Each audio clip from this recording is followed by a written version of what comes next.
Hi, good evening, everybody. My name is John Notman. This is the Tuesday evening virtual Cantina, and tonight's special guest is none other than Nick Maley. Nick has worked in the film industry for on around about 53 different movies over his career. Nick's kind of work has varied from being a makeup artist to being a special effect makeup artist, through to even more senior roles within the movie industry. A lot of Nick's work has been in movies such as Superman, Superman 2, Star Wars: A New Hope, Star Wars: The Empire Strikes Back. He's also worked on wonderful movies such as Corral, Life Force. I could go on and on and on. And Nick has just been that wonderful kind of, specialist, if you like, in the film industry that I've certainly followed over the years. So, it's a little bit about Nick, and he's actually going to talk to us tonight about his work specifically on The Empire Strikes Back, and specifically on, Yoda and being part of Stuart Freeborn's team. So without further ado, I want to introduce you to Nick. And Nick, if you'd like to talk to us about your time specifically on Empire Strikes Back and your work with Yoda and Stuart Freeborn and everybody else, we'd love you to do that. So thanks, Nick. Cool. Well, thanks. I'm looking at you. Presumably, is everybody looking at me? Is that? Yes, we are. I have a different studio that I'm working on. Zoom is one of those that I don't use so often. So, I'm not too sure whether I'm filling the screen or what quite what is happening there. But let me start off. Let me start off by saying that,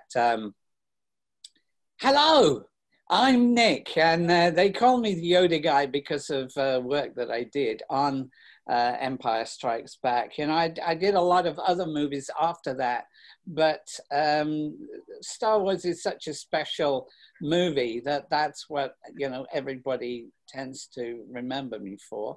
They call me that Yoda guy, partly because I settled in the Caribbean, and I started an art gallery, and people on the cruise ship said, "Oh, you worked on Star Wars. We should tell the people on the ship all about that." So they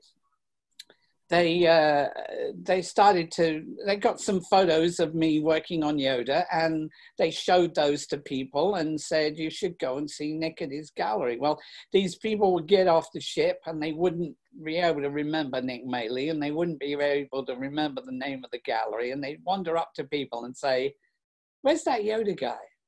So we stuck it on the outside of the gallery just so that locals would know what they were talking about. There were a lot of people that were involved in building Yoda, and that's part of what I'm gonna go through tonight. I mean, we talked, Jonathan talked about a lot of the other movies that I made, but I don't think, if you're going to talk about that and the Mos Eisley Cantina and those other things, you're gonna have to bring me back another couple of times, because there's a lot of stuff, to explain.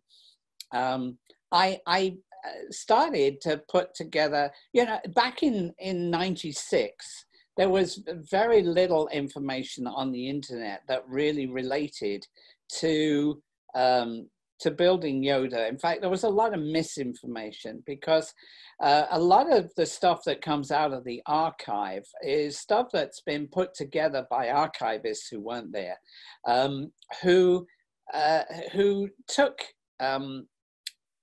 the journalists' notes and magazine articles and made, what was in the archive from what was reported from that. And, you have to understand that the journalists and the people that came and interviewed us, even the people who came and filmed the making of movies, they were only there for a few days. In fact, in most of the interviews, they were there maybe for half a day. And so they would come and they would read what the press had put out, press department had put out, which would, on every movie, they do a breakdown on heads of department. And obviously, when they started to talk about Yoda, they would talk about Frank Oz, because he was the lead puppeteer. And And so all of these articles got written talking about Frank being, you know, the puppeteer for Yoda. But if this is Frank's right arm, then, you know, this is Yoda's neck. And this is Yoda's jaw. And this is Yoda's eyebrows.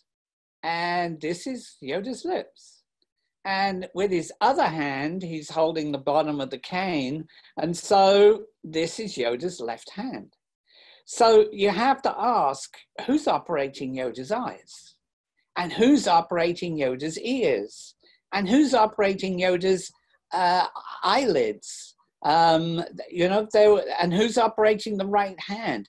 There were 3 or 4 different puppeteers at any point in time, none of which got any publicity until the mid-90s, when I put up a website. You know, the internet had come out, and I always like to look at things, technology and things that are new. And so we put up a movie effects website. And I started to tell the stories about the unknown stories about the other people that were there. And I was kind of shocked to discover chat rooms with you know, Star Wars fans who would get their knickers really in a twist over, you know, over Wendy Midner says she worked on Yoda and she did this and she did that, and she's going to be at a convention and I'm going to go and spit on her because we all know that Stu Freeborn did this. And I thought to myself, all of these people, they're basing what they know on stuff that was written by people who visited for a day. You know, the information just wasn't there. So that was the reason why I did it originally. And if you want to know more about any of those, I put up a website specifically for that, which is called thoseyodaguys.com, as in plural, which talks about all the different people that were involved in the different versions of Yoda that were built. So with no more to do, I'm going to pull up my slideshow, and hopefully you'll get to see something of what I've got in mind for you.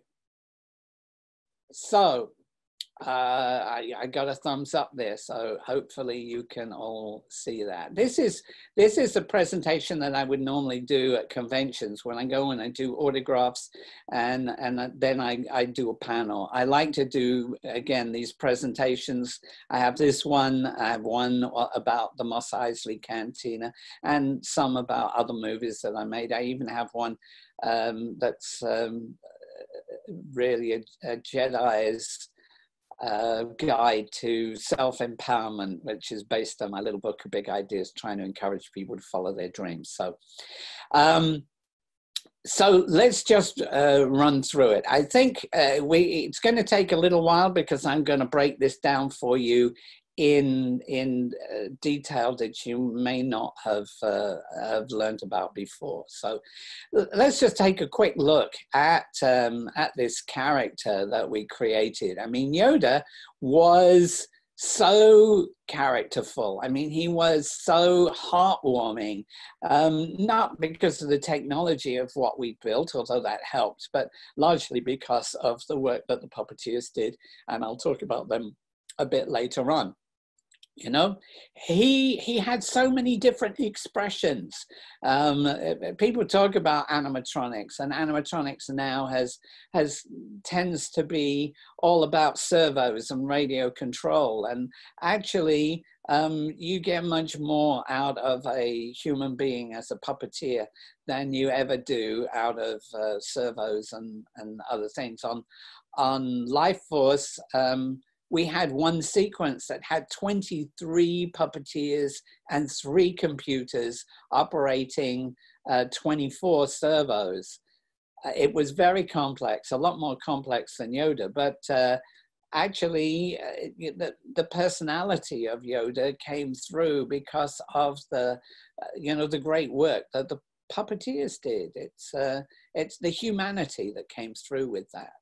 You know, he could be wise, he could be mystical, he could be passive, he could be humorous, he could be dissatisfied, he could be diversely expressive.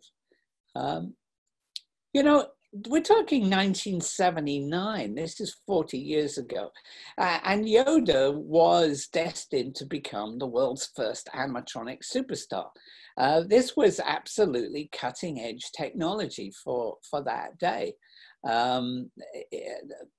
We talk about the Muppets for a moment. The Muppets, of course, were big at that time, but you're looking at Miss Piggy and Kermit the Frog. They had just a very simple, like a sock mouth that would open and close, and eyes that didn't move, and ears that didn't move. We were trying to produce something that no one had seen before. And actually,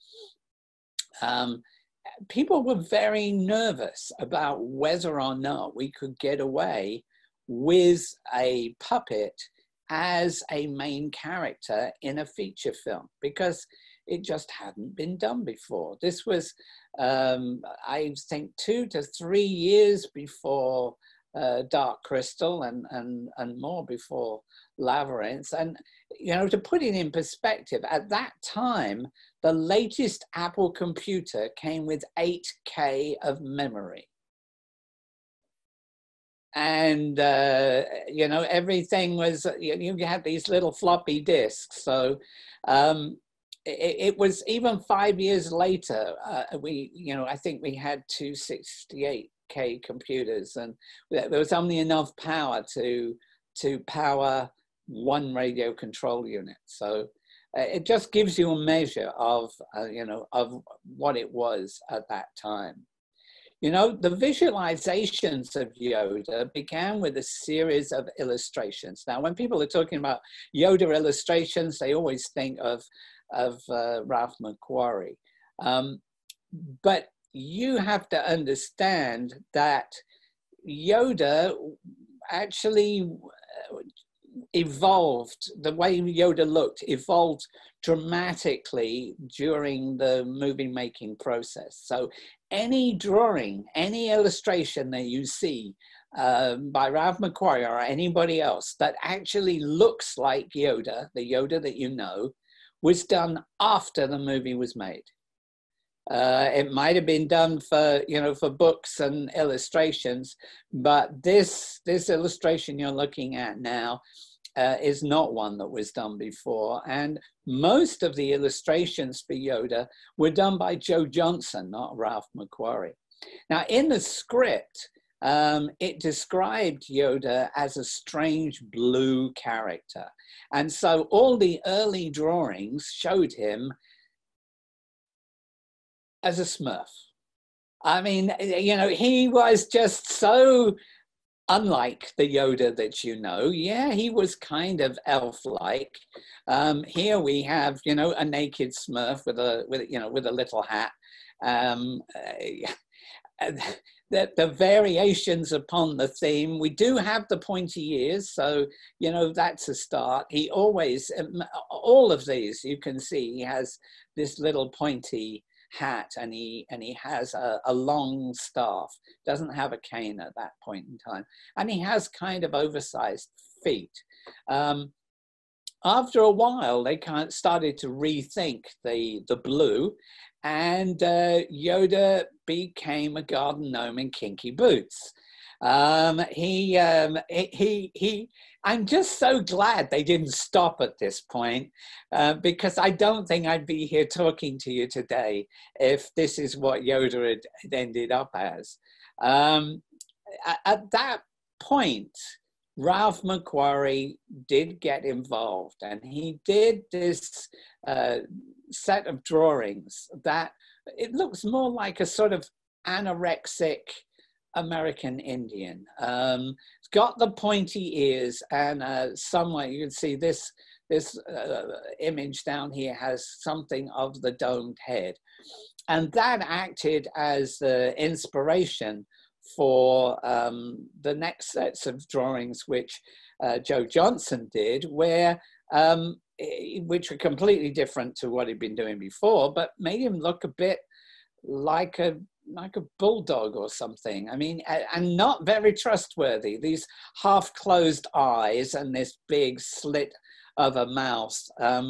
Not exactly the fun character that you know now, but a variation of that was considered to be, you know, the final design. It was then decided he was going to be 18 inches tall. Well, if this is proportionately 18 inches tall, then it's so narrow you couldn't get an arm inside it, and so that had to change. He ended up at 26 inches tall, and then they came up with these final Joe Johnson drawings, still with the big feet, which I kind of like, actually. It would have been nice to have seen him with that, but maybe it would have been a little more clumsy. You can see he's got 4 fingers here instead of, you know, what he ended up with. And he's got this, got the domed head, got the pointy ears, got the wrinkles. Bit more alien than that dog-like character, I think, more characterful. But you know, this is where Stu started. So we moved into Elstree Studios. You'll see that this particular image has a red line diagonally through the middle of it. That's because this whole area on the right-hand side is now a supermarket and a car park. We actually were, if you look at the very front of it, I don't know if you can follow my cursor, but this area right here, right at the front, is where we were building Yoda. That's where our workshop was, upstairs in the front part of the building. And the big lot at the back is where we were filming. This was built specifically for this scene. Now, Elstree Studios is really a shadow of what it was before, because it's only the part here. And they took this whole soundstage and moved it over to this empty lot area because they wanted to be able to say they still had the George Lucas soundstage. So I guess they took it to pieces and put it all back together again. You can see that you know, we started on Empire Strikes Back. We had a lot of the stages, pretty well the whole place. And one of the major misconceptions about Yoda that I hear all the time, people coming into the museum, is that people think it was built by the Muppets because, well, here he is at the Muppet Show. I mean, the Muppets were never originally intended to be involved in Yoda at all. One of the things that that is almost a side issue is the fact that the word animatronics got applied to movies because of Empire Strikes Back. We were makeup artists, and people thought we should be powdering people's noses. And, you know, we got into prosthetics. We had this material called foam latex, which we didn't want to share with everybody else because it meant it's a freelance business, and it meant that we were getting work instead of someone else getting that work. I'm being honest there.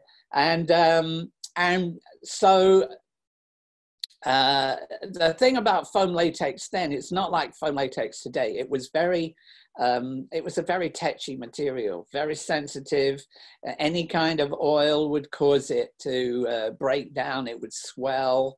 It was very delicate, and so we had to watch a lot for cross contamination, from release agents in molds, the actual things that the molds were made of themselves, and obviously lubricants in any kind of mechanism that went in could completely destroy the puppet that we'd built. So we were sculpting puppets. So that meant we upset the sculptors. We were building puppets, which meant that we were upsetting the props department. We were making molds, which meant we were upsetting the plasterers, and we were building mechanisms, which meant that we were upsetting the special effects department.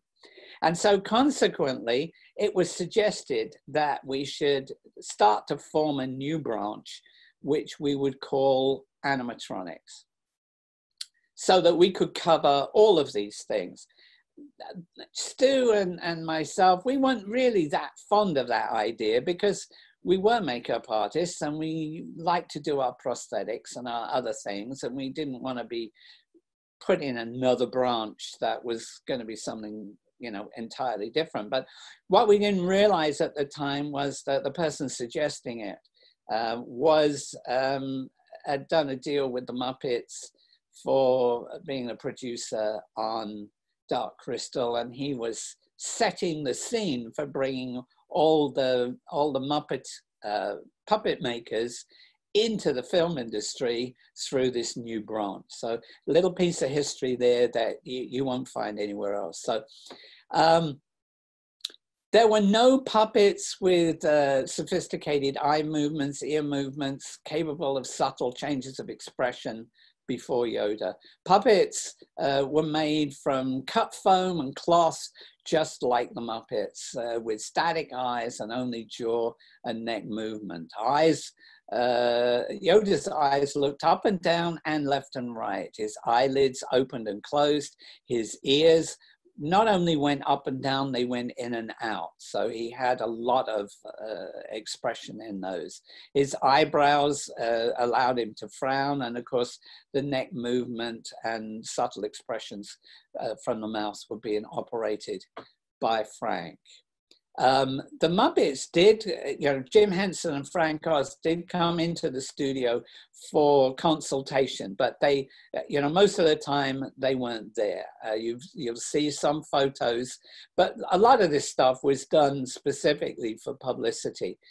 And sometimes, I'll talk about this later on, but sometimes publicity has to be taken with a pinch of salt. Because they would create all kinds of things that were there really just to give them something to talk about and publicize the movie from. So because we were having so much trouble, we were very nervous about the union rule that said that if there wasn't a designated puppeteer, then the props department had to operate puppets.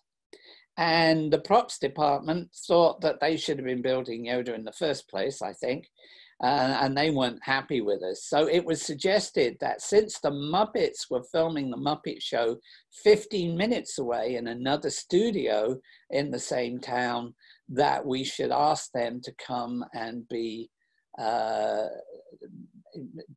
puppeteers to operate Yoda. So that's how, you know, they got involved. Stu, of course, had his own very specific, precise ideas on what he wanted to do and how he wanted to do it. And he didn't entirely welcome a lot of suggestions from other people. Of course, unbeknown to all of us until this time, the Muppets were already preparing Dark Crystal and experimenting with what became animatronic mechanisms. And so there was a crossover that took place there. I'll talk about the crew members in a moment, but we did have Wendy Midner, who joined us from the Muppets as the liaison, and I'll talk more about how important her influence was a bit later on. Here you can see the layout for our workshop. Basically, this is where we have one big workshop. I was up the back here, a lot of the time working on radio-controlled Yodas. There were other team members. We had two trainees on that, Bob Keane and David Barkley, who would work around this table. We were building the Tauntaun over here where the stripy mark is. We were building the Wampa. All of these jobs were going on at the same time. This area in front of the Wampa was where we do life casts for Han Solo in carbonite and various other things. Then through the doorway here was the foam lab, and this was my domain. I was doing all the foam prosthetics and the foams for Yoda's skin and the hands and the feet and other areas. And then we went into Stuart's room, which was down the hallway. This is where he was working on the prototype puppet for Yoda. And then there was another room for Stu's lunch. So that just helps you see, you know, the whole layout.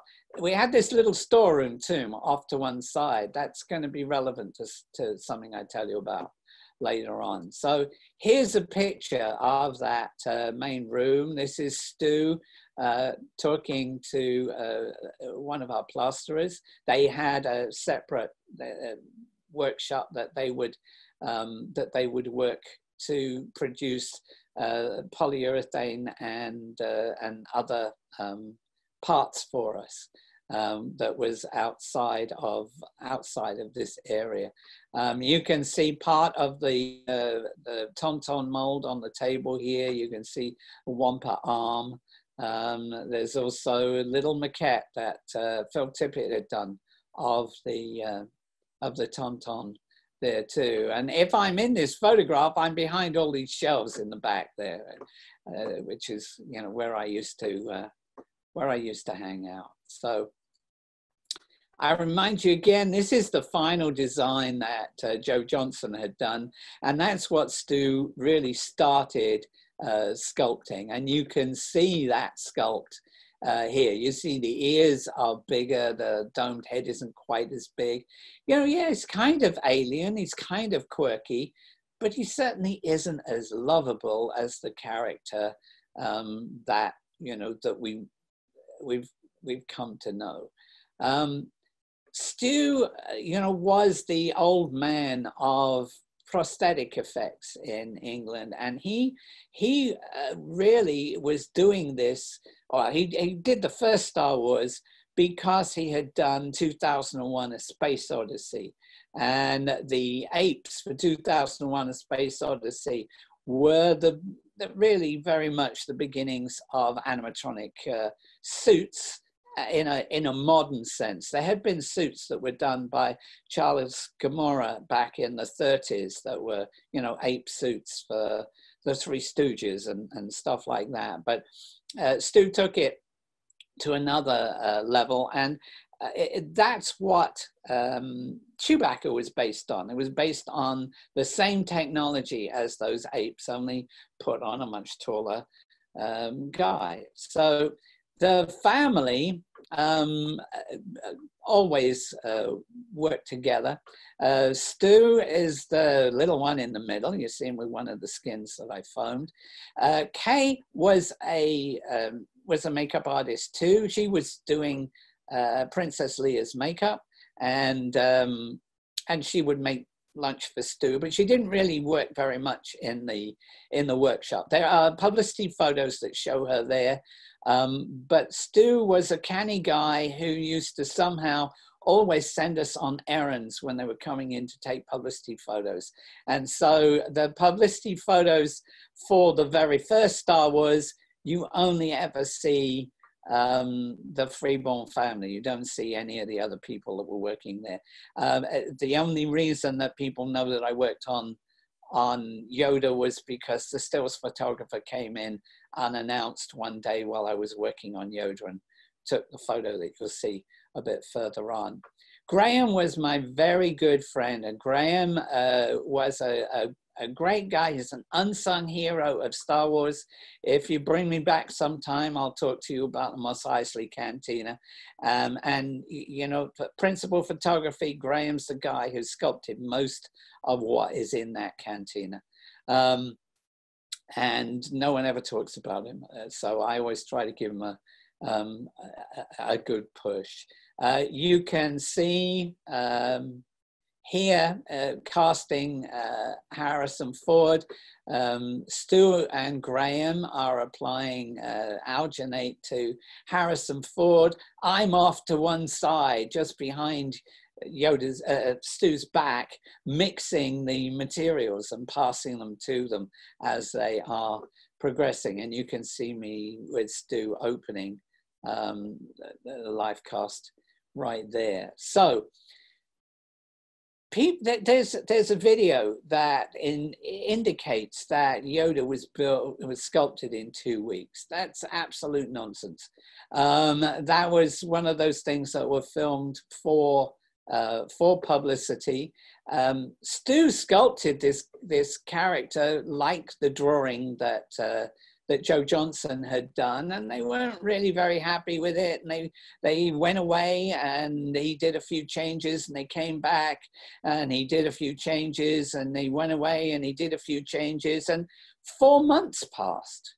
I mean, this was one of the extraordinary things about Empire Strikes Back was, you know, for the Mos Eisley Cantina, they gave us 6 weeks to build the creatures for the Mos Eisley Cantina and film them. Then they made so much money, they gave us 10 months to build the creatures for Empire Strikes Back and film them. Well, you know, when you think you've got a lot of time, you take a lot of time, and time was ticking by. I mean, you know, by the time we were 4 months in, we used half the time for building Yoda, just trying to decide what he was going to look like. Wendy had already joined our team at that point in time, and she was a Muppeteer who would work on Miss Piggy and various other things, and she was kind of bored.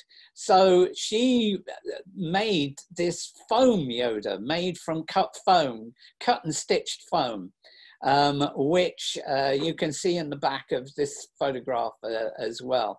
And actually, this started to be quite influential because it kind of gave him more personality. I mean, the Joe Johnston design is more alien, but not cuddly, not friendly. And I think as Wendy walked around with this foam puppet and people laughed at it, it started to influence how things were, you know, progressed from there. This is Wendy. She went on and I think she made the Gelflings for Dark Crystal. She also married Brian Froud, who was the designer for Dark Crystal as well. And she was a charming, really nice person who was there to make sure that what we were building wasn't something that Frank couldn't operate. So she was the Muppets representative. And while she was waiting for you know, a decision on you know, what Yoda was going to look like, I'm pretty sure, if my memory serves me right, that she sculpted the hands and the feet. She made all of the foam bodies. So you could actually say that she made 90% of Yoda because, you know, Stu's working on the animatronic head. What I worked on was the animatronic head. So she was very influential in the making of that. Here you can see her some years later with her hubby, Brian. I haven't seen her since, I don't know, maybe 1 year after Empire Strikes Back. I'd love to see her again because she was just such a nice person to work with. Here you can see that foam Yoda that she made, which is kind of a bit like the grumpy old men in the Muppets, sat in the theater box. But you know, this had some influence, and I'm showing you this because this clearly is not the same thing. What Wendy did was, while she was waiting for this sculpt to be done, she did her own sculpt, and her own sculpt was based largely on the puppet that she'd made out of cut foam. This particular item is in this video, which Stuart shoots, saying that, you know, he's working on Yoda and they've got the puppet that Wendy had made, but now he's got to turn it into, you know, a real working animatronic, and he's been working on it for 2 weeks. Well, you can see that doesn't actually look much like the Yoda that it finally came out to be, and it doesn't look much like the sculpt that he was working on. And I believe that this is actually probably Wendy's sculpt, because if I show you the picture again, if you look in the background of this video, you will see where the red arrow is. There is a tan polyurethane item on the shelf back there. And what that is actually Yoda's skull. You can see a blow up of it here. Yoda's skull was made by reverse engineering after we made the molds. So we made the molds of Yoda and then reverse sculpted into that mold the thickness of the skin, pulled out a plunger, which was part of the mold for Yoda, but then made a cast of the plunger and made the skull from that plunger. So it's very clear that this video was filmed long after we were making parts for Yoda. So when you watch that video and it looks like it's before they've got the Yoda sculpted, understand that that actually was not the case. You can see the Yoda. This really is very much like the plunger, and then the lower part was taken out. Originally, Stu wanted to put a jaw in Yoda, and Frank didn't want anything that restricted his thumb. So the whole lower half of this was taken off, as you can see in this skull that is over to the side of this photograph.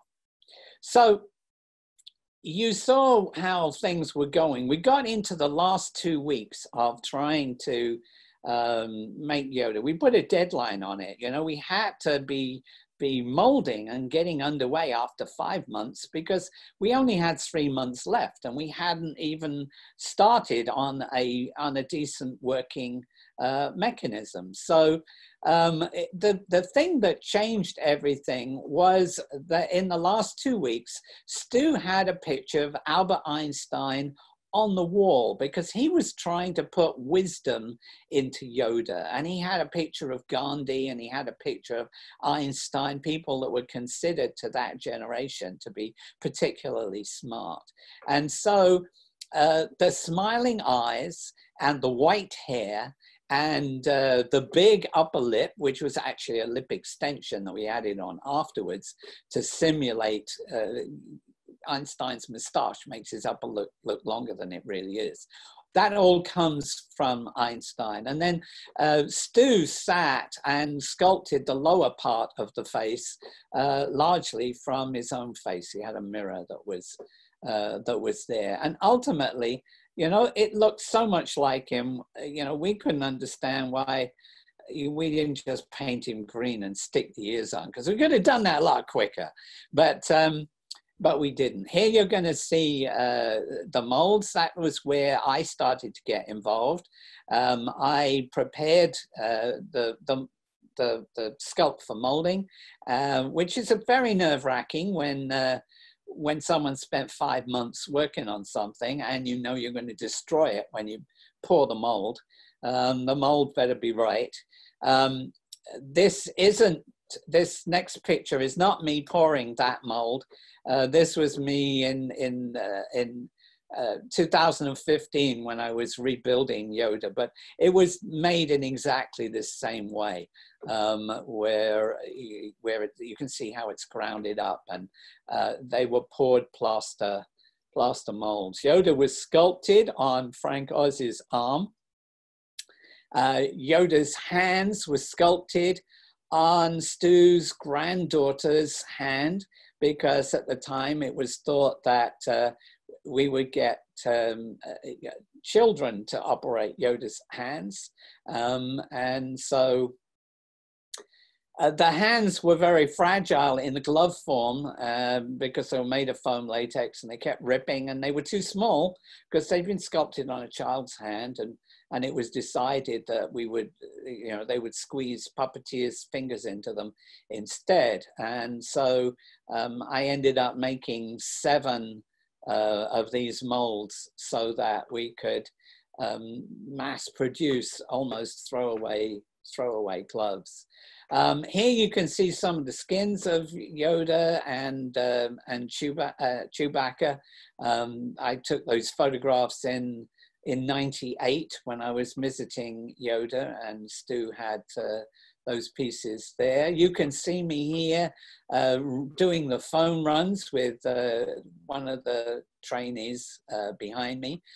In the middle, this photograph up here, you can see that we are filling the Yoda mold. I'm filling the front of the head, and Graham is filling the back. If you look down below, you'll see the mold closed on the table there, and I'm filling some other kind of alien hand there.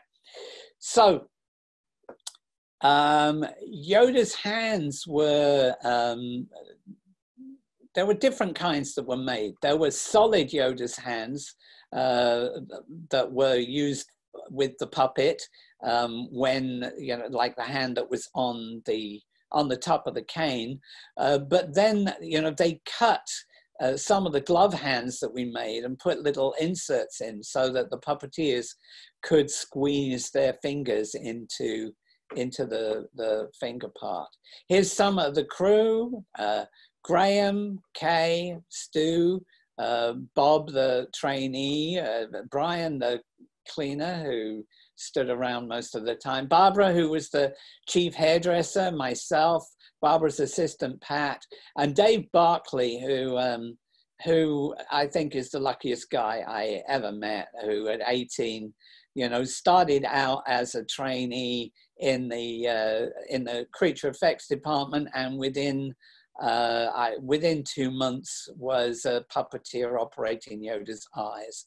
Extraordinary thing, and that kind of floated his whole career. Here you can see us with some of the Yoda skins. You might wonder why there's so many skins. Well,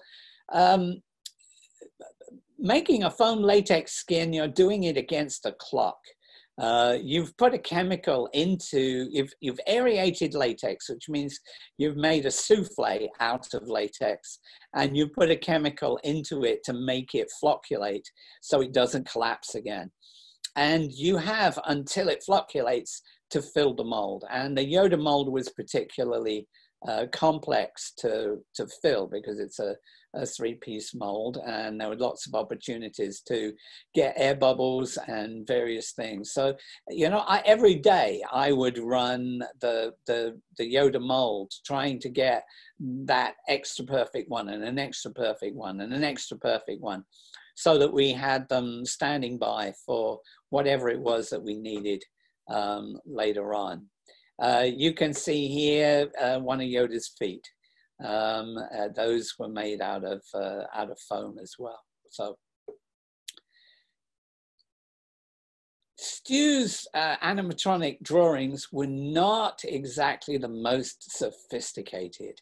You know, he had all this stuff up in his head, but he wasn't, you know, a fine artist. And so here, you know, you've got the layout for, there's the hand, and you simplify the hand into a blob shape, and you have a skull that goes on top of that, that has the room for the mechanism, and then you have a skin that goes on top of that. That's him trying to explain, you know, how he would do that. This was again, a version of Yoda's iMech that would include radio control, which actually he never built. He experimented with a lot of different things, and we finally came down to cable operated. This is the mechanism that Yoda had in Return of the Jedi. It had evolved a little bit from Empire at that point. And the challenge here is that when you're making a puppet, the most important thing about making a puppet is the weight of the puppet. You have to make it as light as possible. So you can't have some clunky mechanism up there. I mean, the eyeballs are as heavy as the rest of the mechanism because they're 3/4 acrylic eyeballs. But this was, Stu had this concept that he wanted to make a mechanism that he could put in and take out, so that if there were any hiccups with the mechanism, he could just go in, unscrew it, take it out, fix it, and put it back together again. Here you can see him assembling the skull with the mechanism in, here with the skin going on it for the first time. This is the prototype that he was building. I want to point out here that all of the Lucasfilm Yodas that you see as statues don't look quite like the Yoda that you know, because they don't have this lip extension. The lip extension was added after the mold was made. And you can see this picture with George Lucas. He looks different because he's got a shorter upper lip, and it makes him look more, it makes him look younger and really quite different. This actually shows you the lip mold and the lip extension. It was sculpted by David Barclay, who was one of our trainees. It was one of those tests that we gave him to see what he was capable of, which is the kind of thing we would do with all the trainees. You have to find out, you know, where their strengths are. And he sculpted 6 different lip extensions, and one was finally chosen. So here's David, and this is the Yoda puppet with the lip extension already on it. David seemed to think that the lip extension was put on because Yoda's mouth wouldn't close, but if you look at the photo at the bottom, you'll see the skin can be scrunched up into a fist. It's very soft. So it wasn't anything to do with the mouth not closing. It was because they wanted it to look more like Einstein's big upper lip. We also had another junior there, which was Nick Dudman. And Nick Dudman joined us quite a bit later on in the making of the creatures for Empire. And he immediately attached himself to Stu and was in Stu's room. And so he would have been involved in helping Stu with the prototype mechanism. Graham, you can see here, gluing hair onto the back of Yoda's head. Often people are so obsessed with punching hair, which was a new technique at the time when we did it, that they all punch all of the hair. But actually for speed, time was of an essence. By the time we were trying to finish Yoda, we were completely running out of time. Stu had been pulling his hair out, trying to get the final mechanism to work. And that's one of the reasons he wanted to be able to take it out, because he was worried about it. You know, Graham, by this time, was the chief makeup artist, looking after the actors on set. And then when filming ended, he'd come up and do a bit of artwork and lace some hair.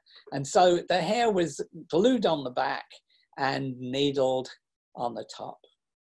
So finally, we get to filming. And to talk about the filming, you know, often people ask where this was filmed. They don't realize that all these trees were made of plaster and put together by the art department and the plasterers. A massive undertaking. But not only that, the entire forest was built 4 feet off the ground.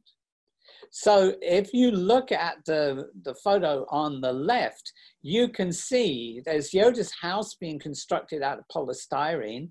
There's the area, there's steps here, but there's the area you're looking at here is actually where the swamp was, where the pond was, where the X-Wing ended up being. And underneath Yoda's house and underneath the whole of the forest was this space that puppeteers could go in to operate Yoda anywhere in this set. So here we go. This is the schedule for Yoda. This is, I think, the first day's filming. I'm just taking a look here. The 20th of June, 1979. And we're filming in Yoda's house. Not Yoda's hut, it's Yoda's house. It's the same as, you know, we had, you know, laser swords. We didn't have lightsabers, you know, it was, everything had different names when we were making this stuff. So we, that's funny. I don't know why that's not showing. Okay, well, yeah, that image isn't showing. It's an image of Yoda in his house. And you can see Frank Oz is under the floor. They're actually rehearsing at that point in time. Here you can see when they're filming in the forest, where they would just take out a panel and the puppeteers would go down and hang around underneath. Here you can see all the puppeteers from Empire Strikes Back: Frank Oz, Kathy Murren, Dave Barclay, and Wendy Frau. Dave got to go do it because Wendy got an allergy one day to something on the set. She was supposed to be operating the eyes and she was rushed to hospital, and Dave was, his parents were puppeteers, and he was in he might have been the junior, but he had more experience as a puppeteer than any of the rest of us, so he got to go down. I have to say, I'm kind of jealous. I would have loved to have been the guy doing that, but that's another thing. So here you can see Frank with his right arm operating Yoda. You can see Wendy operating Yoda's eyes here. You can see Kathy operating Yoda's hand there. So it really shows you specifically how that was made. I'm not sure if this is a video. Yeah, it is. Let's see if you can hear this. So I was working in the makeup department, creating some backup mechanisms, reproducing some of the parts that I think Nick Maley and Stuart Freeborn had made for the different parts of Yoda's eyes in case there was a need for replacement parts.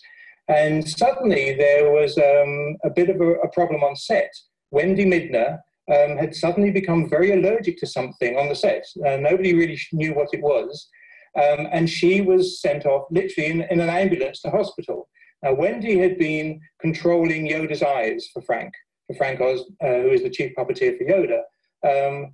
So suddenly there's suddenly they don't have anybody available to do Yoda's eyes. There wasn't anyone as a backup. So Stuart said, "Oh, Dave Barclay, he's a puppeteer. He could probably fill in." So I said, "Okay." So suddenly there I was. "All right, you off to the set." So I ran down to the Star Wars stage, stage 6. And I had met Frank once before, but this was like only just briefly. So this was the first time to sort of meet the great Frank Oz. And suddenly I've got the hand control of Yoda in my hands, and suddenly I'm controlling his eyes for the day. So it was, again, just one of those amazing experiences that was never necessarily part of my job description, but it just happened to fall into that position by pure fluke and luck. So, and being a second generation puppeteer like Frank Oz, we got on really well. So initially we had a sort of a great time. And so Frank said, "Oh yeah, no, David, you should stay on the performing team with Yoda." So that was it. Suddenly I was on set every day with Yoda, sort of performing his eyes. Often I would take the weight of holding the heavy puppet. The actual puppet was pretty light, but the most heavy thing of everything was the costume. It was solid, raw silk, and it weighed a ton. And Frank had to hold this up above his head on his right arm. And after doing that for hours and hours, it got very heavy. So often I would sort of support the weight of the puppet when Frank was in a position where he couldn't remove his arm from the puppet. So I held the puppet, I looked after it, and then controlled the eyes during the take. So, so it was that you know, the filming started on Yoda, and he you know, he has a particular kind of look in his house that some people have described as evil Yoda, because he has a kind of distinctly different look to Yoda when he's standing out in the forest. And you might want to look at that again later on as I continue to tell you about the rest of it. You know, this should have been the end of the story about the creation of Yoda, but it wasn't, because they were very concerned that you would never see Yoda's legs. And that, you know, they got worried that, you know, that he would be like a Muppet, always cut off at the hips, because you had a puppeteer's arm stuffed up his backside. And so they wanted to be able to see that. And they asked Stu if he could build an animatronic walking Yoda for a long shot of Yoda walking through the trees. And Stu was tearing his hair out trying to get the prototype puppet version done, and he said no, he couldn't. Graham was looking after the actors on set, and that meant I was the most experienced person left in the workshop.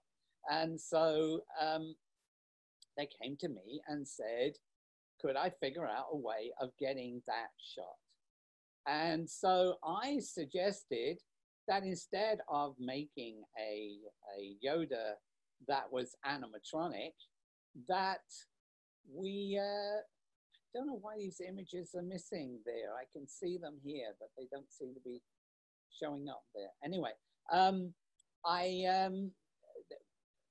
I came up with the idea of doing an oversized perspective Yoda that we put on a little person, in fact, Deep Roy. And so I made an oversized Yoda head from one of the skins by chemically expanding it. It was very soft and floppy, but I had to put a construction inside to hold it in place. And Deep did that shot on his knees. And so that was, you know, that was how that progressed. And you know that shot, it's where Luke is thinking about whether he'll go or he won't, and Yoda's walking through the forest and indicates him. So that is a completely separate version of Yoda. Then because I'd done that, they came to me and said, well, we'd really like to have a Yoda in Luke's backpack so that he can do somersaults, because, you know, you can't get 3 puppeteers or 4 puppeteers in a backpack. Their arms and their legs always stick out, you know, it's ugly. And so we came up with this idea of radio control, but I got very little experience of radio control at that time. So I said, look, I'll work with Ron Home and Dennis Lowe from the radio control special effects group. They can, you know, animate, do the radio control mechanisms.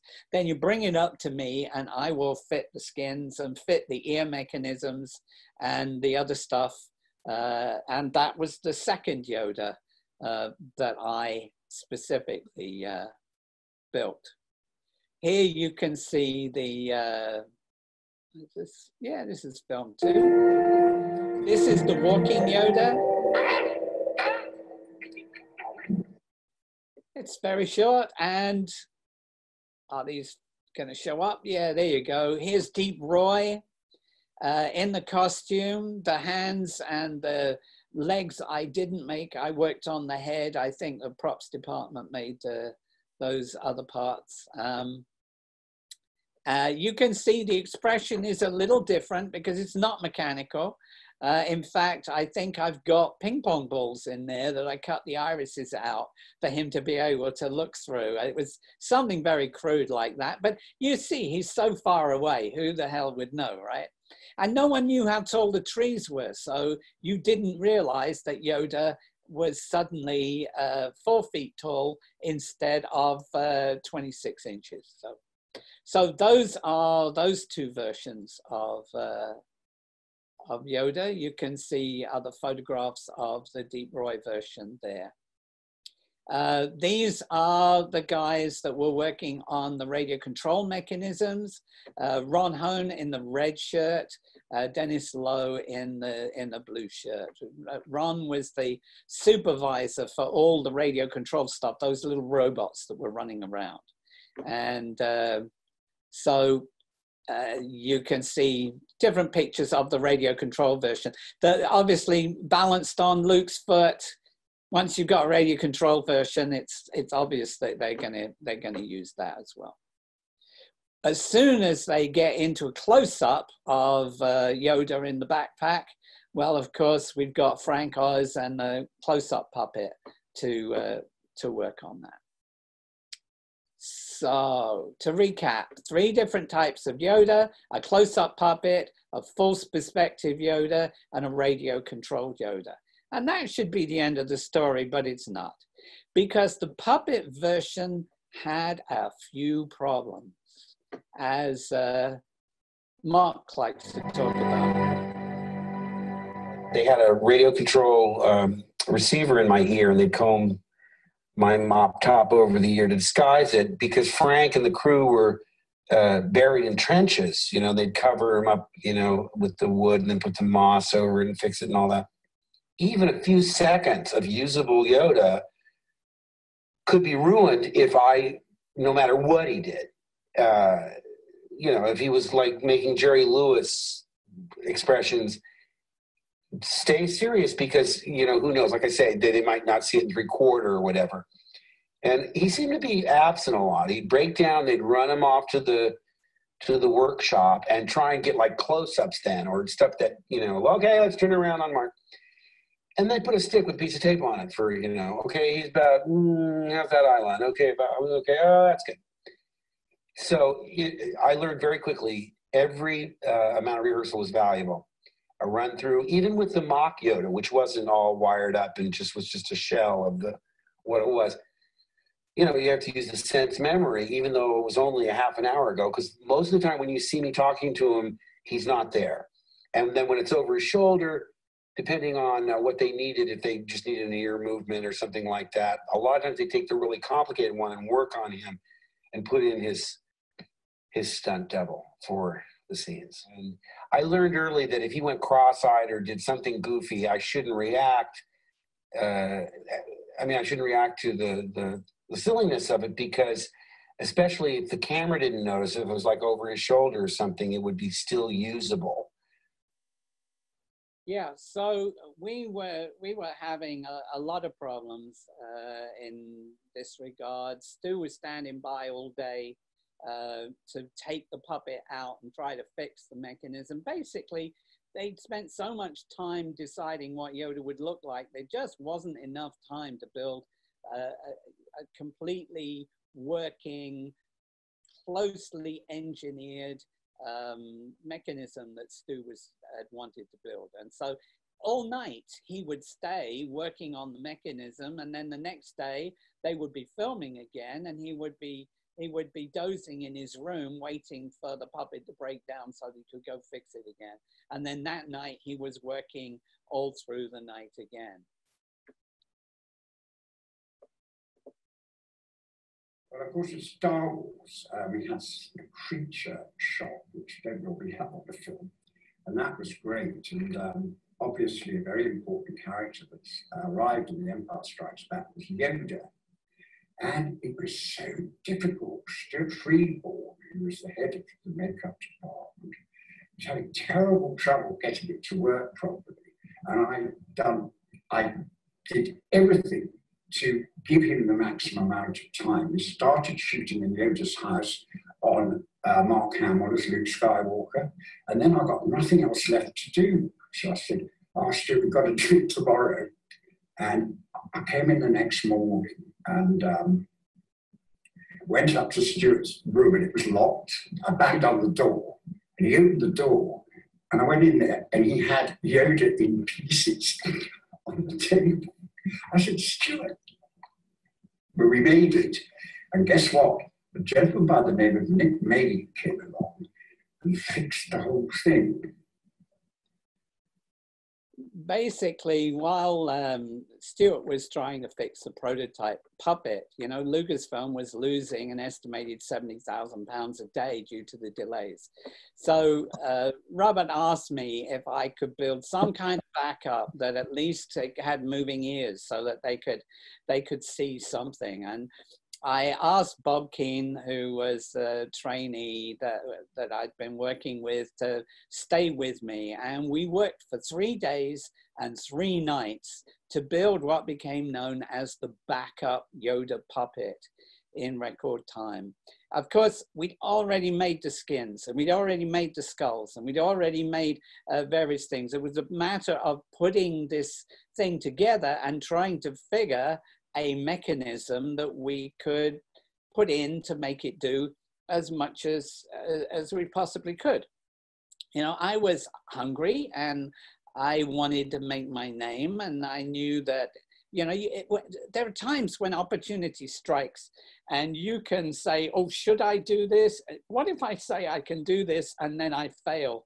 Everyone will laugh at me. Everybody will know that, you know, I was you know, that I tried and I failed. But, you know, if you don't go for it, then you spend the rest of your life wondering, you know, where your life might have led you if you'd gone for it. So Bob and I stayed for all of that time. You know, we finally, I wanted to make something that would do everything. So, and I hadn't ever built an animatronic mechanism, but I had stared a lot at what Stu was doing, and I knew I didn't have time to build anything as complicated as that. I simplified it all. One of the things in my book, I say, let simplicity be the core of your genius, because the simpler something is, the less there is to go wrong. So, you know, you make something, refine it by cutting out what you don't need, refine it by making it simpler and simpler. So rather than having a mechanism that could be taken out, you know, I literally took the component parts and glued them straight into the skull, because the skull was the framework that held everything together for me. It was the only way of really doing that in the time. You can see that here, this is one of the call sheets for Yoda. And you know, filming of Yoda's house finished, and they started filming Luke meeting Yoda on you know, in the swamp.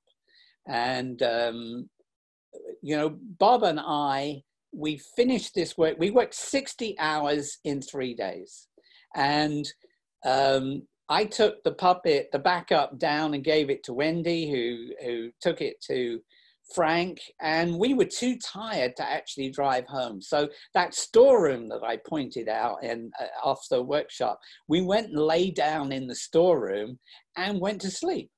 And we slept for about 23 hours. We slept the whole day, and we slept through the night. And we woke up at like 6:30 in the morning the next day.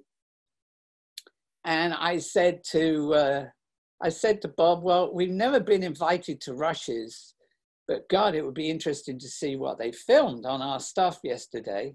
So we invited ourselves down to the viewing theater, went into the viewing theater. There was only 3 people in there: George Lucas, the first assistant, and the cinematographer. And Bob and I sat in the back row quietly, hoping that they wouldn't notice us and throw us out.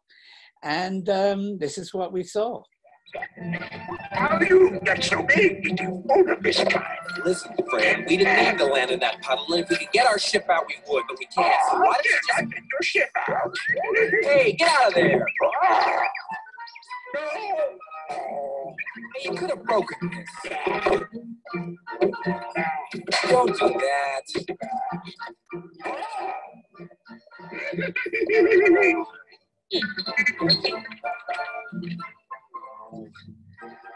Making a mess. Hey. Or I will help you not. I don't want your help. I want my lamp back. I'm gonna need it to get out of this slimy mud hole. Mud hole? Slimy? My home this is. R2, let him have it. Fine. R2. Of course, you know, Rush's has no sound, but just looking at the pictures for that scene, and it wasn't cut together, but just seeing that, I knew that we'd done something that people were not going to forget. And even though it wasn't a sweep mechanism, that was the puppet that ended up in a lot of Yoda's scenes. For you to understand the difference, the prototype has rather sleepy eyes, has slightly crossed eyes in some shots, and he has big, ugly teeth. The puppet that I built doesn't have the big, ugly teeth, doesn't have the sleepy eyes, and has a kind of kinder expression. So as you can actually see the difference, which is which shot, once you know the difference between the 2 close-up puppets. This is the backup, and the other one is the other. This must be another video. I wonder what this is.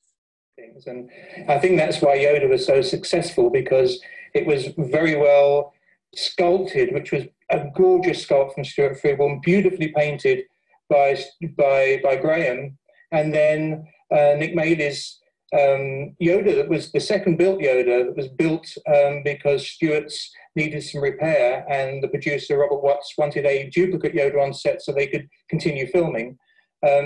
Nick's Yoda was actually shot for about 90% of the film in the end. So the very quick, put together, simple approach that worked very well. It was one of the reasons I think that Yoda was so successful.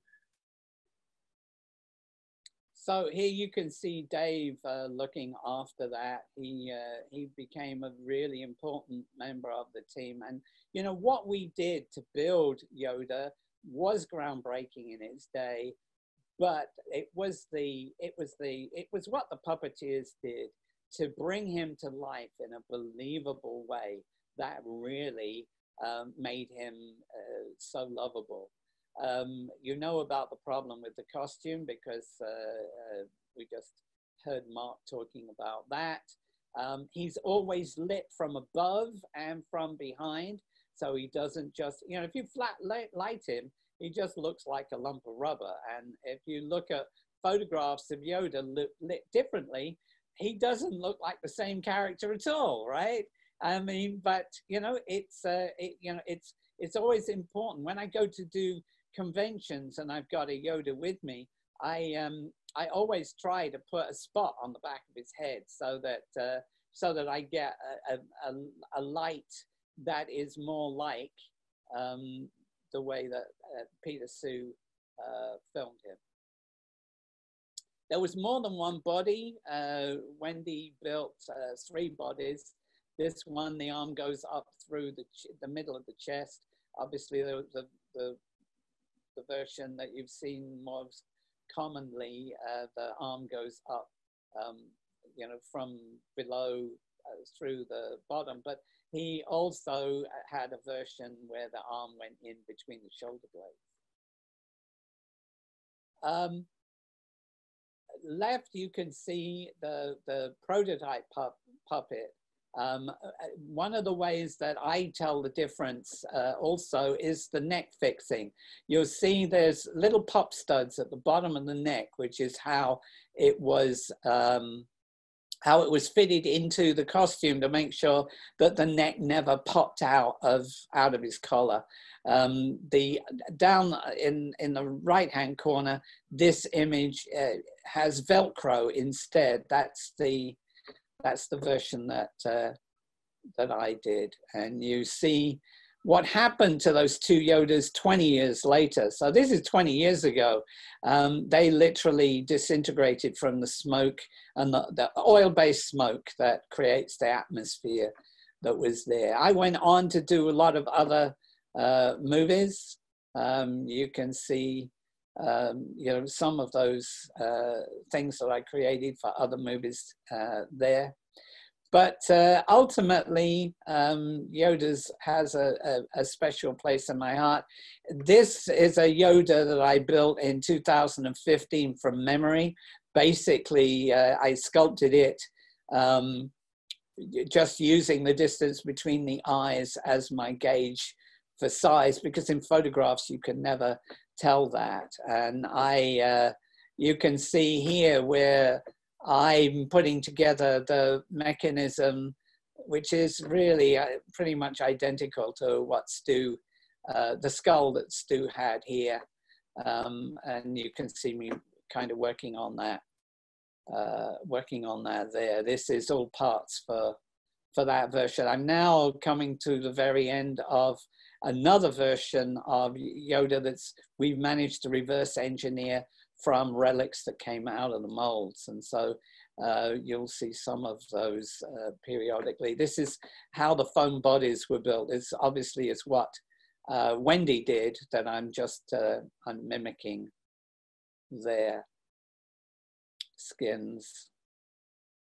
So that's it. That is the, you know, the story of the 4 different versions of Yoda that were built.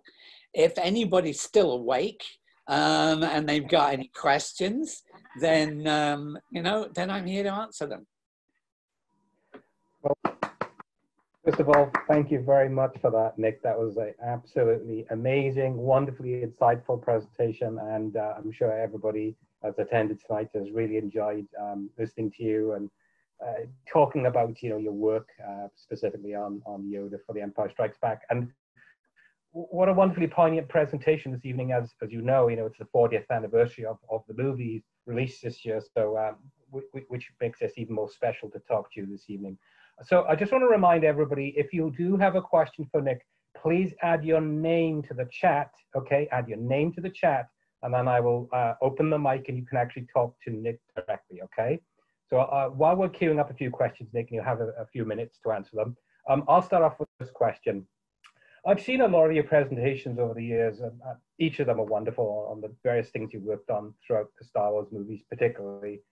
And I really get that sense when listening to you about, how pleasing your work was, how, groundbreaking it was, how, thrilling it was for you. Can you give us a sense of how it felt, those weeks and months working on specifically Yoda on The Empire Strikes Back, in the studios, and a little bit about, the pressures, the joy, the kind of things that you really had to think about on the fly. Can you give us a sense about that? Yeah, well, making movies is, people think of it as being something very glamorous. People get excited about the idea of being on set with movie stars and all of that stuff. Did you get to stand by, Well, actually, standing by on set is just about the most boring thing that you can do, because it's absolutely a hurry up and wait activity. You have to rush to try and get your actors ready, or your prop or your puppet ready. You rush to get it on set. Everything's there by that set time that you're supposed to have it there for, and then they think about lighting it, and then they think about what else they might need, and then they think about whether they need smoke, and then they think about whether they need another key light, and you stand around for a minimum of 2 hours, and so within 3 months, I was thrilled to be working in the workshop rather than to be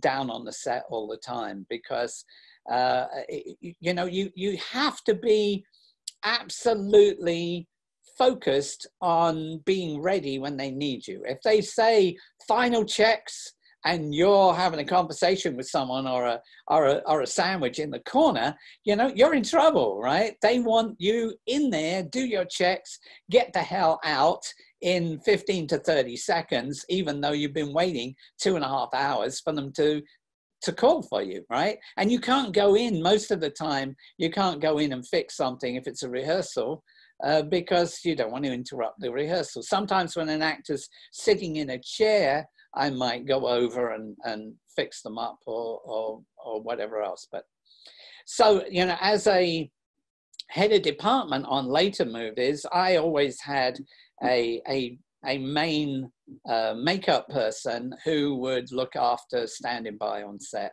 And if they needed me, they would call me, and I would be building stuff in the workshop. And when we made the first Star Wars, and I'm sure that if you weren't too bored, you might ask me back to do the talk about the Mos Eisley Cantina. I was very nervous that Stu might decide that I wasn't up to the job and let me go. So I was really very nerve-wracked on that. Every day I felt Stu would run the place like he was a headmaster. And so you always felt like, even if you're making a cup of tea, like you were being judged, like, you were in the middle of an exam. And so there was a lot of pressure on me on that, not to make the main characters, but just not to screw up, to do well enough to be asked to work with them again. And I guess I did all right, because we went on from that to a job with Gene Roddenberry, and then Superman 1 and half of Superman 2 before we got to Empire. On Empire, it was very different, because Stu was in his little room, and I was working with Graham in the big room, or I was in that foam lab where, I was king of the foam lab. That was my space. I had my place. I worked with Graham on the Wampa. We built the whole of the Wampa body, and Stu worked on the head, and various other things. But we had a lot of time while Stu was doing all that sculpting. And to be quite honest, it was much more relaxed. It was much more fun. We used to joke around a lot, I have to admit. I might tell you one day about the story about nailing one of the guys to the floor and getting interrupted by George Lucas, who was taking 3 Quakers. I thought they were Mormons, but I found out they were Quakers on a tour of the workshop and the studio. I think they had money invested in the movie. It was fun. Then at the point where we were having problems with Yoda, things got very tense, because even though that prototype wasn't something that I was working on specifically, we as a team automatically felt like we needed to do whatever had to be done. You feel the pressure if the department is under pressure, even though you're not the one that's under pressure. You try to do what you can to help. I don't think.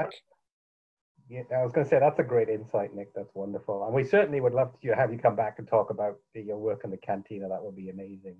So, Nick, do me a quick favor. Could you stop sharing your screen, because we want to see you on the main presenter I screen. don't know how to do that.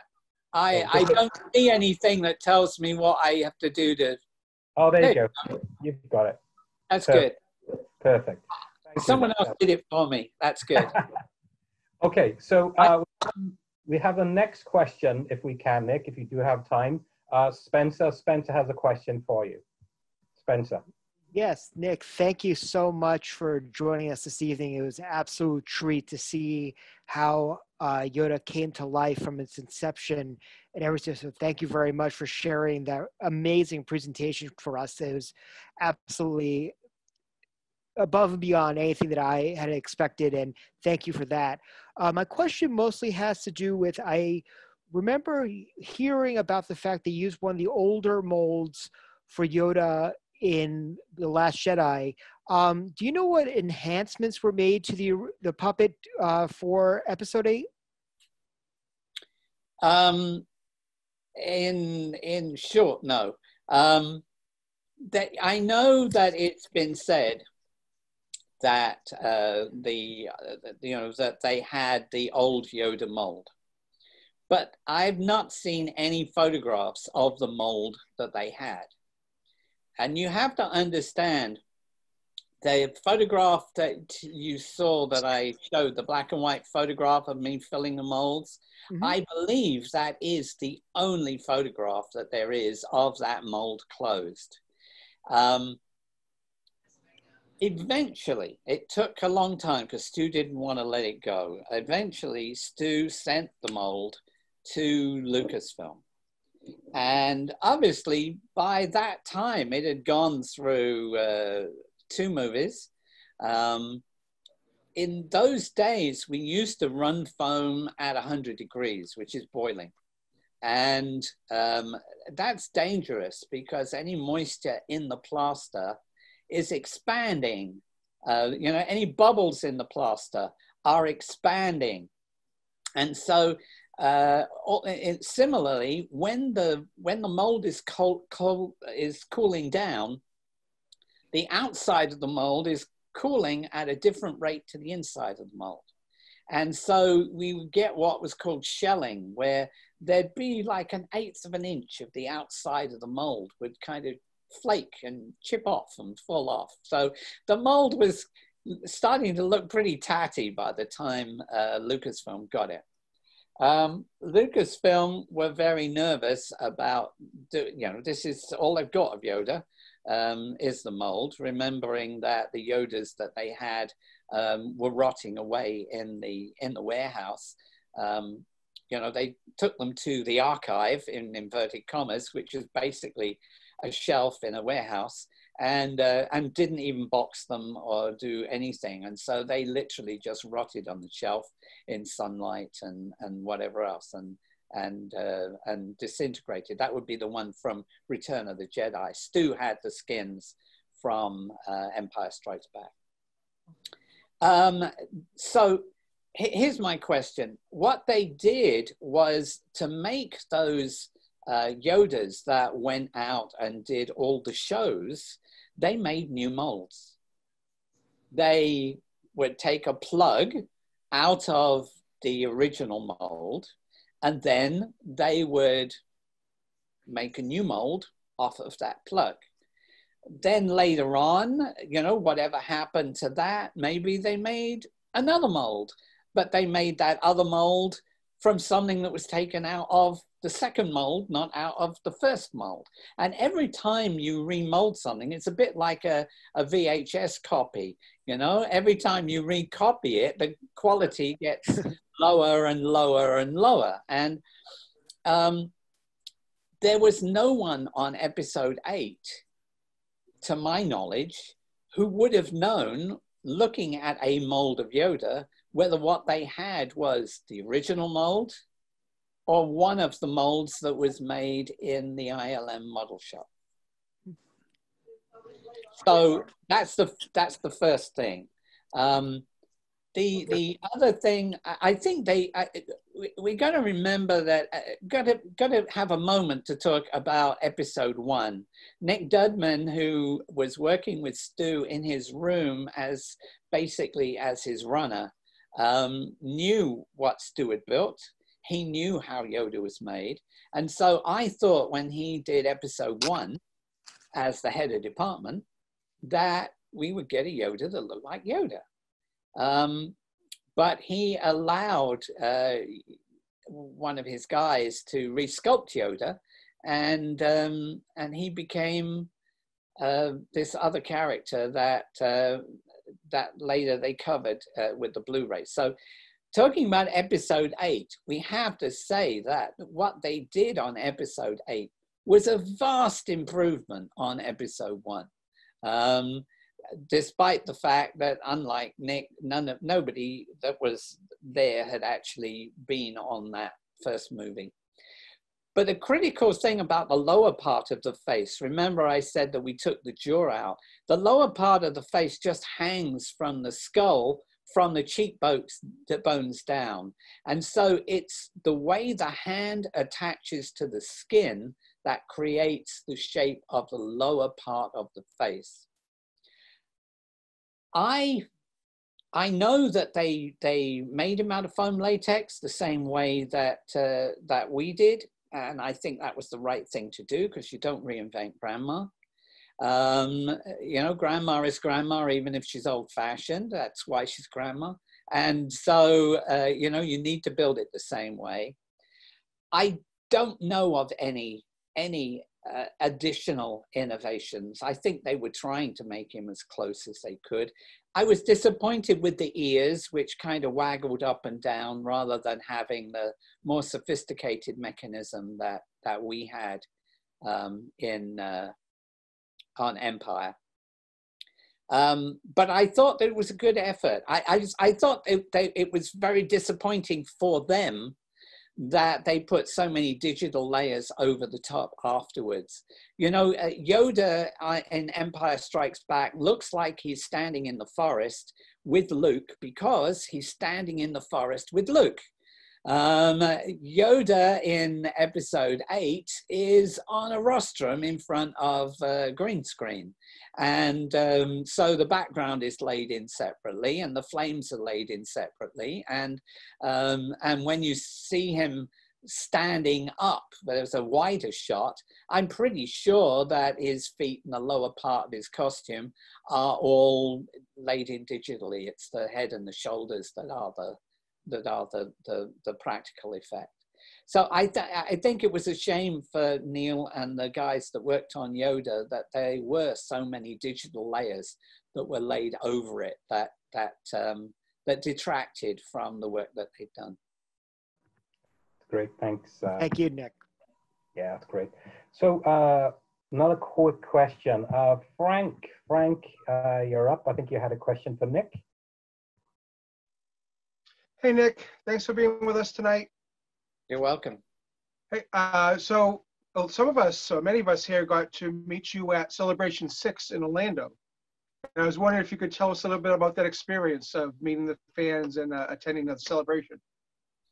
You know, Celebration 6 was actually the first convention that I did.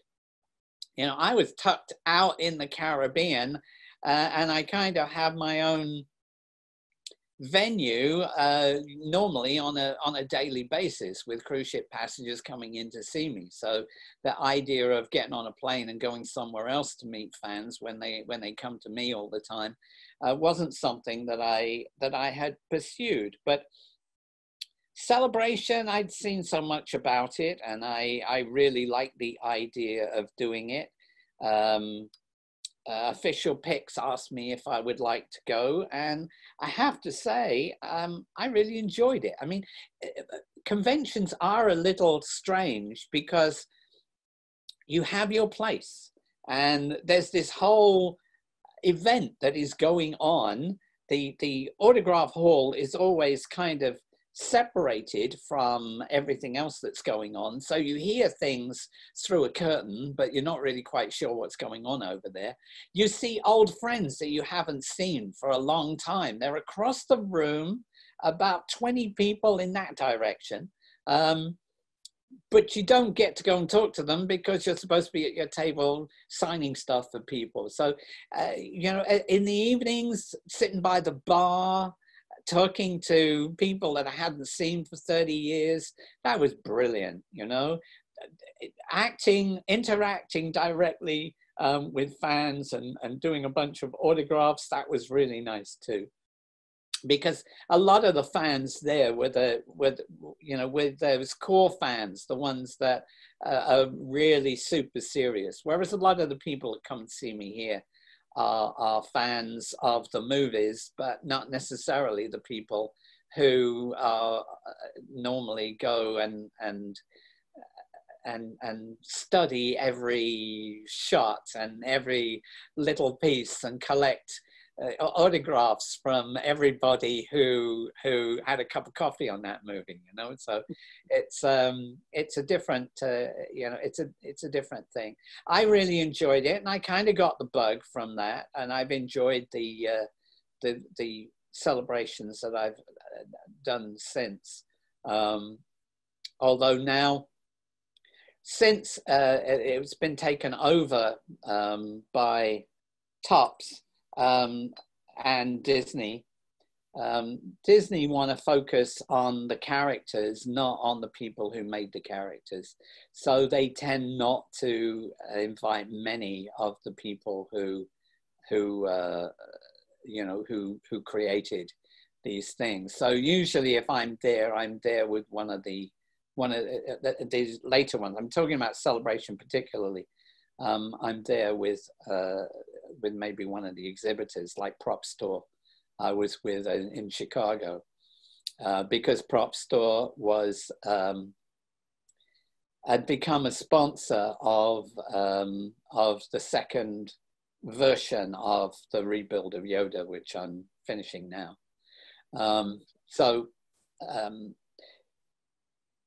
That takes a lot longer than 3 days because you have to reverse engineer from little scraps. You get a little scrap. Oh yeah, this is a piece of a hand, and now we got to take it from this form and turn it into a sculptable form. So I've got to mold it and cast it in a sculptable fashion, and then restore any damage, and then retexture it, and then remold it, and then foam it. And you got to do that for arms and upper arms and forearms and legs and body parts, and deal with running a museum and talking to people on the internet at the same time. But I'm supposed to be going to Pensacola in February. I don't know whether I'm supposed to tell people that. I see I'm not on their list yet, but I've done a contract with them, so I guess I'm supposed to be there. If we have any conventions by February. Nick, thank you very much, and it was a pleasure to meet you and at Celebration 6. I just had to ask, just a follow-up, did you sign anything that weekend that surprised you, or was really caught your attention, that it was just something just amazing that maybe somebody brought to you? I'm not sure whether it was Celebration 6 or one of the events after that, that someone brought me the photographs of Deep Roy in Deep Roy's suit, in the Yoda suit, because I had been telling people for 30 years that we built a version on a little person, and I'd seen absolutely no evidence of it whatsoever. And I was at a convention, and someone stuck this picture right in front of me, which Deep had signed, and wanted me to sign it. And I got really excited over that after 30 years waiting for it. I mean, we see these things that come out of the archive periodically. Those pictures of me working on the foam run came out of the archive after I think 35 years. It's only the last 5 years or something that I've had those. So the picture of me with the creatures from the Mos Eisley Cantina, I had no pictures of me working on any of that until one of the books that was written, just suddenly, there it was. There was the photo. There I was, So. That's great. Thank you, Nick. You're welcome. Okay, Nick, before we wrap up things this evening, just one last question for me really quickly. Again, having listened to a lot of your presentations, I've met you and read a lot about you, one of the things I hope you don't mind me talking about is that really struck me was your relationship with Graham Freeborn, Stuart's son. And you talk a lot about your relationship with him and how he was really, really, in his own way, groundbreaking, and his work was just amazing. Can you give us a little bit of sense of what it was like to work with Graham? Yeah. Well, I wouldn't have worked on Star Wars at all if it hadn't been for Graham. In 1971, I had been stalking Stuart for about 2 years, and he asked me to do 2 days work on a movie called Young Winston, about Winston Churchill, which had an old age makeup that he was doing at the end, which is why he was doing that movie. And the job was a lot of Beard's work for the Houses of Commons in 1880, whatever it was. And that, I had those, I had 2 days to impress him and to try and show him that I was worth employing again. I had done all kinds of things, like going to the studio where I knew he was working, and at lunchtime and sitting down with a cup of tea to try and, try to make sure that he knew who he was, or sit next to him in union meetings, which I wasn't interested in at all, but I would have to stand up and say something because they'd call my name out and then he'd know who I was, right? So eventually he gave me those 2 days. And again, I must have done all right because I worked with him for 16 weeks on that movie. And it was during that time that, Graham and I became good friends. We went on location to Morocco and stayed in on the outskirts of the Sahara Desert, which was literally a hotel surrounded by sand. I mean, there was nothing else there. There was a little walled off square area where a market appeared every weekend. But apart from that, there was nothing there. And so, every night we'd be having some drinks and playing backgammon or doing whatever, and we became friends. Graham at that time was doing all the foam runs for Stu, so he would have been doing that on 2001: A Space Odyssey and various other things. And I was just very eager to, I was experimenting in my garage. Most of us who got into that were a bit like cosplayers, where you sit down, you learn what you can, and then you experiment in your garage to find out, what mistakes you're going to make without people laughing at you because you've not actually been there. And Graham got a commercial with Donald Pleasance that was a beer commercial that had all kinds of horror characters in it. So he was going to do Frankenstein and the werewolf and Quasimodo and you know, all these different characters. And so that was my first prosthetic experience. Was he did that. It was a commercial, so we weren't going to hire a studio. You know, we did that in his kitchen. And so I would go around to his house every day, and I learnt from him there about making those molds and doing the stuff. He was doing the foam runs at that time. But I was preparing the stuff and seaming and putting in hair for the werewolf. And so later on, when Stu got this funny little rather juvenile sounding movie called The Star Wars, and they were shorter people, Graham recommended me to be the junior on that team because I'd worked with him on that other piece. So if it hadn't been for Graham, I probably wouldn't be sitting here today. So I'm one of those people. People say, "Oh, but you're so grounded, you're so normal," and I say, "Well, why shouldn't I be? You know, if I'd, you know, life can turn, fate. It can turn on whether you happen to be in the right place to pick up the phone and answer the phone at the right time, or whether you went across the road for a cup of tea with the neighbors. You know, I could have been an unemployed guy who used to try to make movies. So I believe in making the most of every opportunity, but I believe in being encouraging and everything else as well. So when we got onto Star Wars, Stu was focused on Chewbacca. And so basically, yeah, he was running the show, like I was running the show on Life Force, but I couldn't build everything on Life Force, and he couldn't build everything on Star Wars. And Graham was his number two.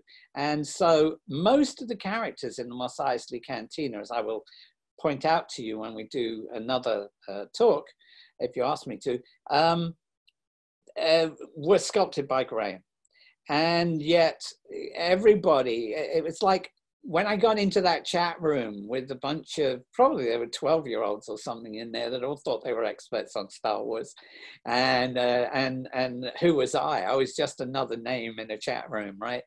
And they were all, you know, arguing over and getting irate about how outrageous it was that Wendy claimed, you know, that she was, you know, so influential in Yoda, and everybody knew. No, they didn't put out any publicity about Wendy, right? She wasn't the one that they interviewed, just like she was a puppeteer, but she wasn't the puppeteer that they interviewed.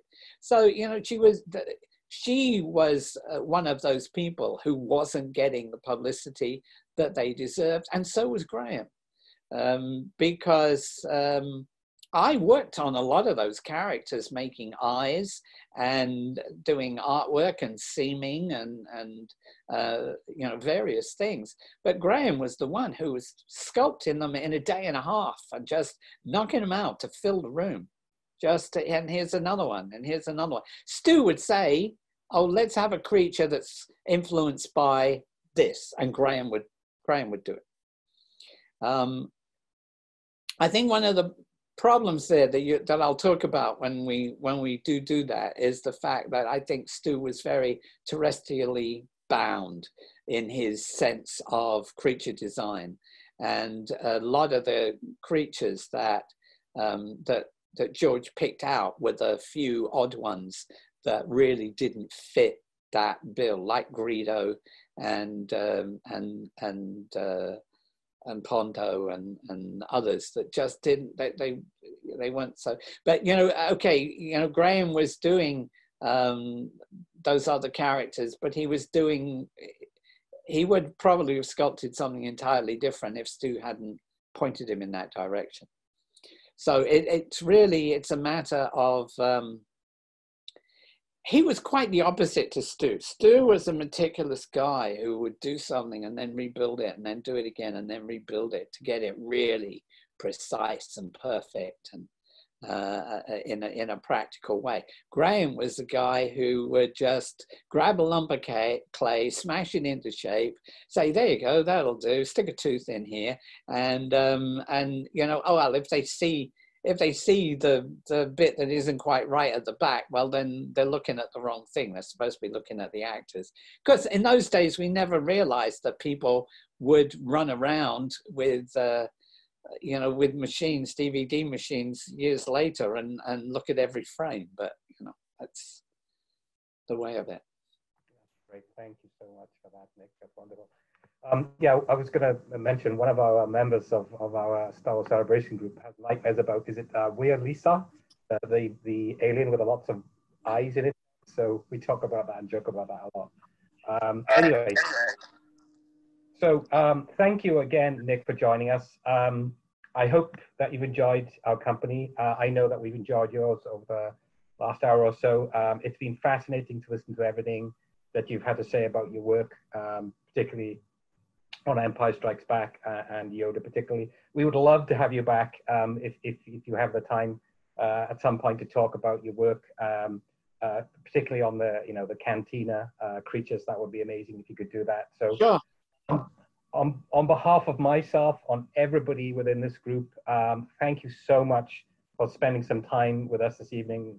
I know I've absolutely enjoyed every minute of it, and thank you again. And thank you for for taking the time out to of your busy day to talk to us. So thank you, Nick. We all appreciate it. Thank you. Okay, just a few things. I think, Frank, you want to make an announcement just before we wrap up this evening? Yeah. Thanks to Nick and John. Thanks to you for making tonight happen, for bringing Nick in tonight. So thank you. Great job.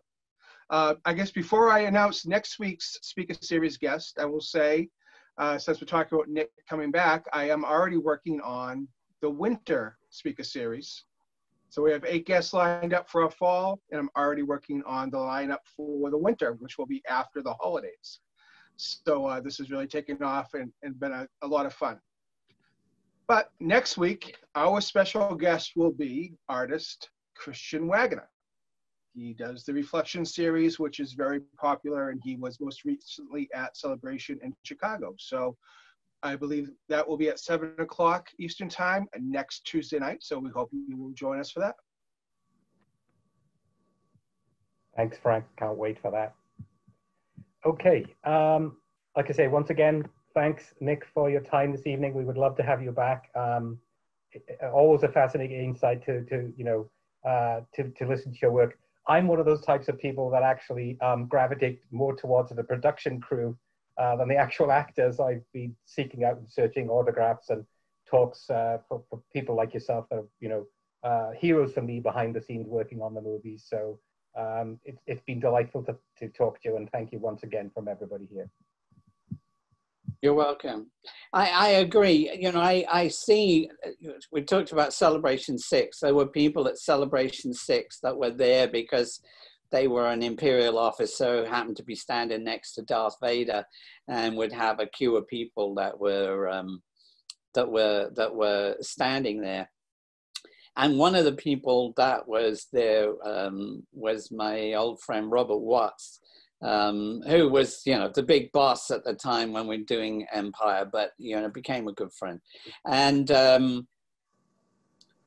people did not go and get his autograph because he was the producer, the guy who made it all happen, the guy who was handling, whether they got the soundstage or, put together all the nuts and bolts that allowed people to have everything that they needed in order to make it. They were all asking him for his autograph because he did a little cameo driving one of the AT-ATs. So, I thought that was alarming. There were guys there at Celebration 6 who had made the 80/80s walk, built them, and spent months, you know, doing that. And Lon Peterson was there as well. And so, you know, to see fans be so obsessed with a guy who was there for one day, for one scene, as opposed to the guys who really made the magic work, is always a little disappointing. But it's always nice to meet fans like you who are the other side of that coin.